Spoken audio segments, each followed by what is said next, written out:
Nithyananda, and welcome to this very important video, putting together even more pieces of the puzzle in the conspiracy against Paramahamsa Nithyananda Swamiji.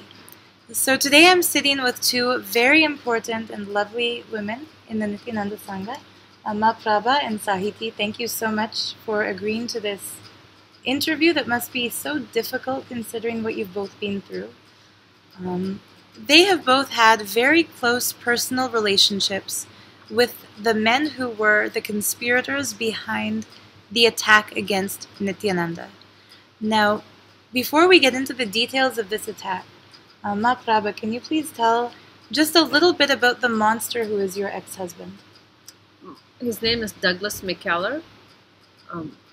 We were both disciples of Swamiji. And the year of 2000 is when I came to know he is conspiring against Swamiji. He and Vinay both approached me and asked me to put a false allegation against Swamiji, saying that Swamiji had sex with me.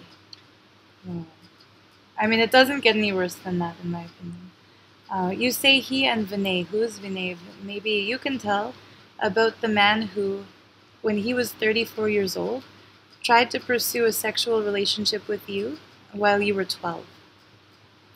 Yeah. Vinay Bharatbhat, he was a leader among the Seattle community at the time, where I was living with my family. And in 2008, right after he had approached Mahaprabha for lying about Swamiji, he started to actively pursue this sexual relationship with me, because he knew you were 12 years old. Yes, of course he knew.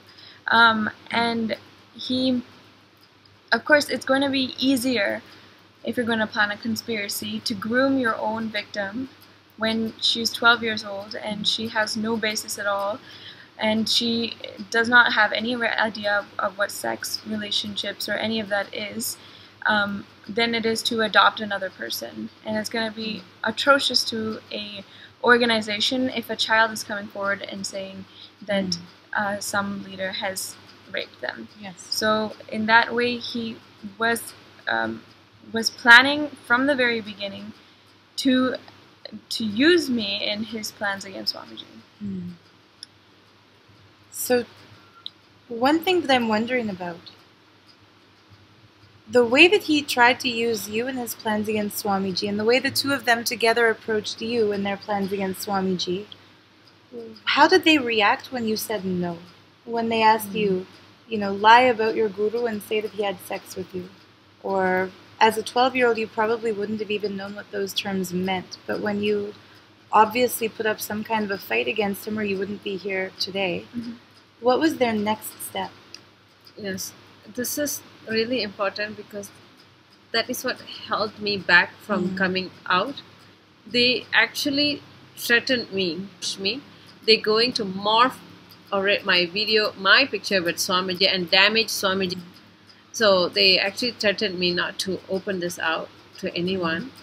And Douglas McKellar, like what you say, is definitely a monster because he anyway proved to me that he could do it by getting a restraining order against me, projecting me as a criminal to the legal system in US. Literally, he cheated them.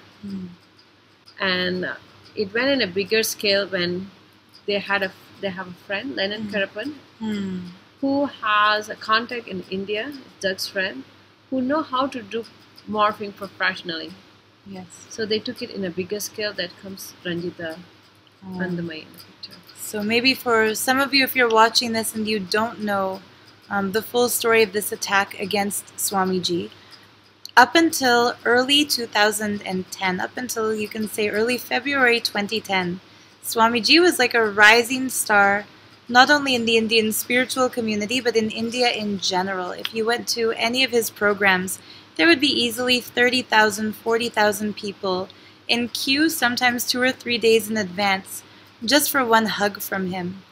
Now, that all changed overnight at the onset of the Kumbh Mela, when a fake video was leaked by a group called Sun TV, the now defunct Sun TV, for whom the COO is behind bars. The video that Sun TV played was the video that basically came as the product between the alliance between these three men. And so Douglas and Vinay and Lennon. Now, the way that they morphed this video of the actress Ranjita and made it look like she was in a compromising position with Swamiji, you literally knew that they had the capacity to do that because they threatened they were going to do the same thing with you. Correct. And my ex-husband is also a graphic designer. By profession, he does that too. Wow.